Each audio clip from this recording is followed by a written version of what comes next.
pandemics, with the pandemic going on, psychotic cults, they could understand the words of a god.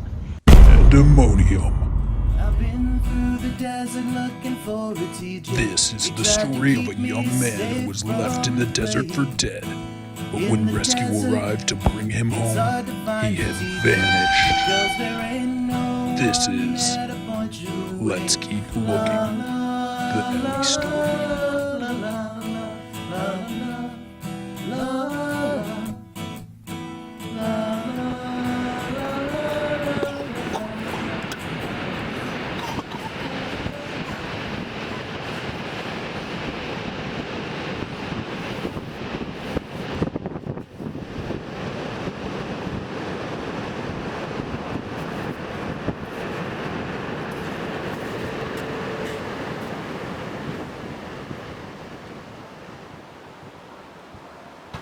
Hi, my name is TJ.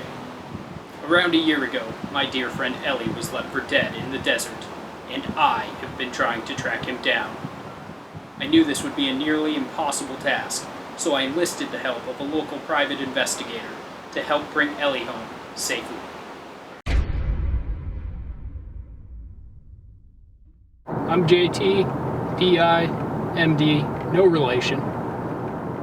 That's a little joke we like to tell around the office. I assisted TJ with tracking down Ellie. So essentially this was a cold case when TJ came to me.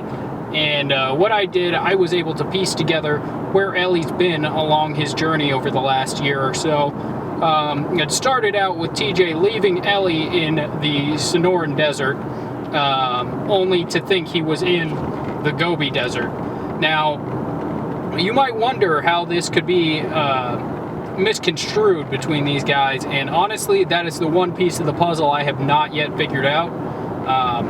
But I left TJ with a map. He didn't have enough of a budget to keep me on staff for long, so I left him with a map, very easy to follow, on how he could track down Ellie.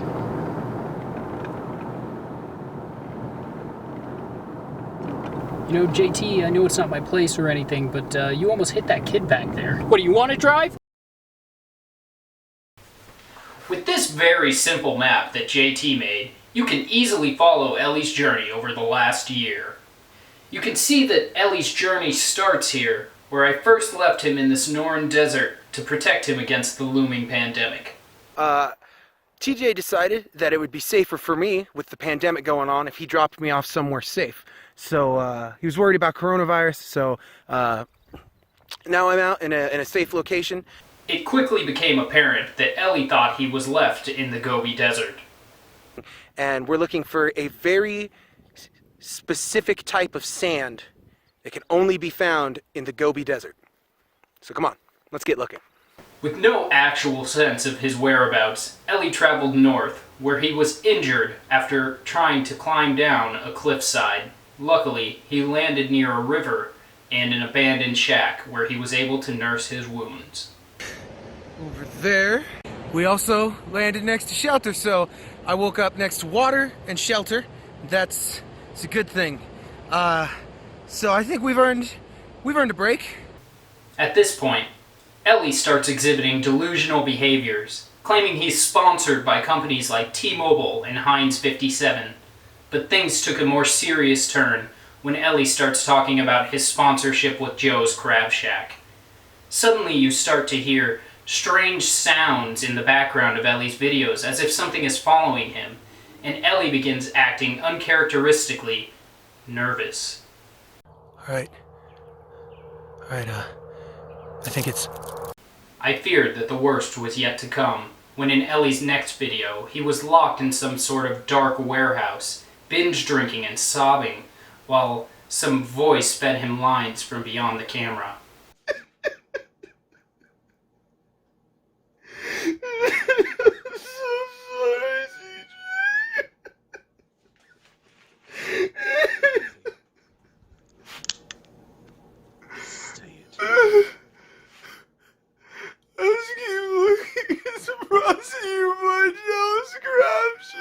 After this, the trail had gone cold.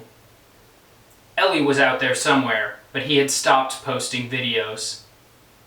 I knew I wasn't responsible for Ellie's predicament, but I couldn't help but blame myself for what had befallen him. The weeks that followed were some of the most difficult of my entire life. Had I failed? Was this the end of my career? Would I ever be able to come back from this? Or just be doomed to do guest appearances on episodes of Sesame Street until I faded into obscurity?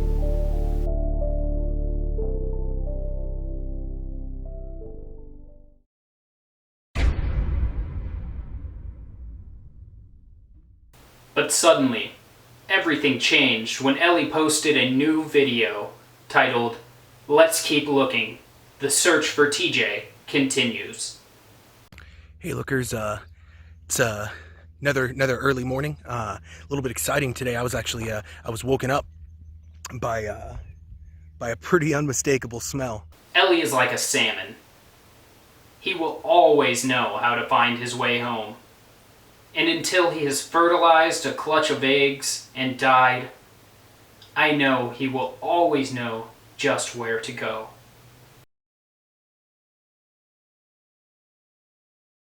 Enter the CCP.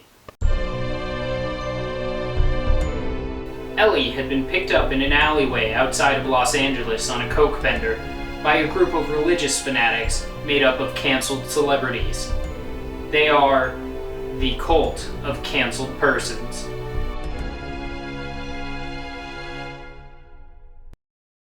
Due to their controversial history, they required a new face of their organization to help keep up appearances. Having never been canceled, Ellie was the perfect fit. You know, people often ask me, TJ and/or Ellie, how do you do it? How do you keep up the energy and the momentum that you need to maintain your status as a staple of the music and comedy industries? Unfortunately for the CCP, Ellie was struggling with demons of his own. Well, I'll tell you now, it isn't easy. But I'm also going to let you in on a little TJ and Ellie family secret. Cocaine. While it was easy to get Ellie on board with the religious messaging of the cult, Ellie was still grappling with his drug abuse problem. This led to Ellie releasing a series of videos that endorsed the use of illicit drugs and encouraged blasphemous messaging.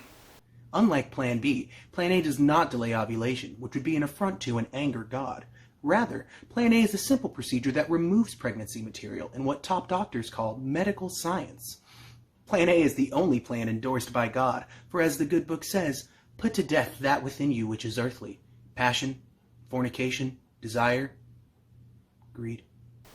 Ironically, the cult forced Ellie to make public apologies for each of these instances before finally ousting him and leaving him back in the desert. I would like to take a moment of your time today to apologize for some recent remarks that I made. Though my heart was in the right place, my words were based on claims made by mortal men and not those of God. From here, the details become a bit unclear. However, I was able to get in contact with Ellie using the Coom app. Ellie and I coomed for a solid 5 straight minutes, which allowed me to track his location to somewhere in the Gobi Desert. Ellie? Are you cooming? I'm cooming, Ellie. Are you cooming with me? TJ, is that you? Oh my god, Oh we're my cooming. god, oh, TJ, We're it's you. I cooming can- together. Oh my Oh, god. I thought I'd never coom again. Oh man. Oh god. After losing connection with Ellie, I believe he was headed for the sea. My only remaining hope is that he would wash up somewhere on the shores of California.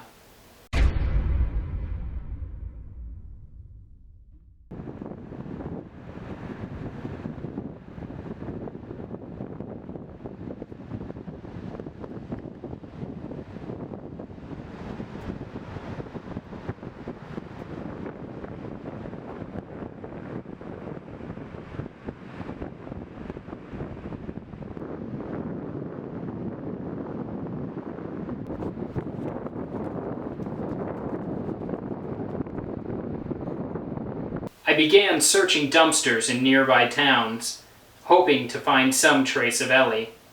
After having no luck, I turned to a forensics expert to analyze my findings. What's up? I'm Kyle. I'm a criminology undergrad at BYU.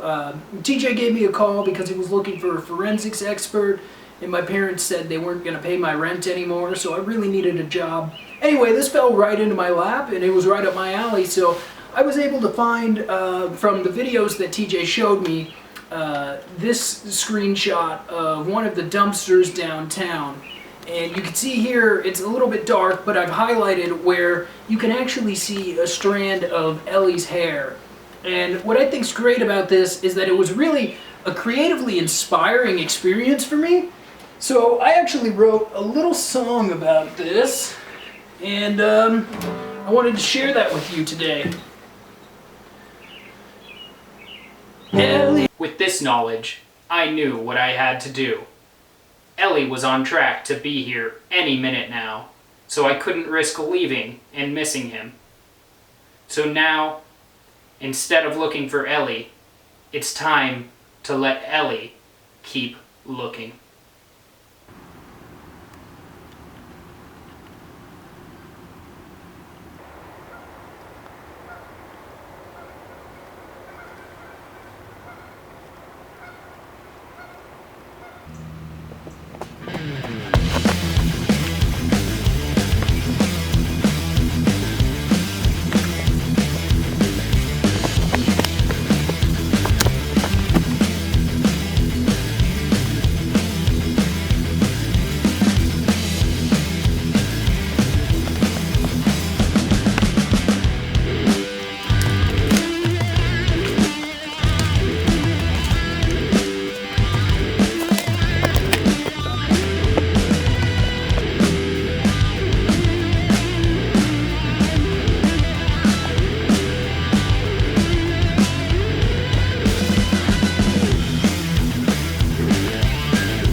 I'm TJ, and this has been the search for Ellie.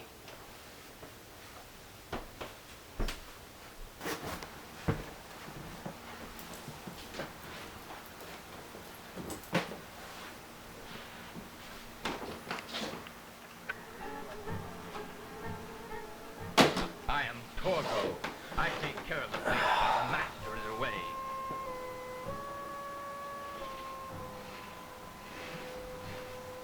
But the child, I'm not sure the master would approve. Or the dogs. The master doesn't like children. We only want to know where Valley Lodge is. Which way do we go?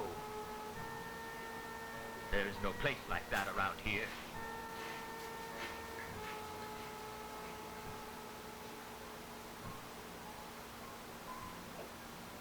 Mike, I'm scared. It's getting dark.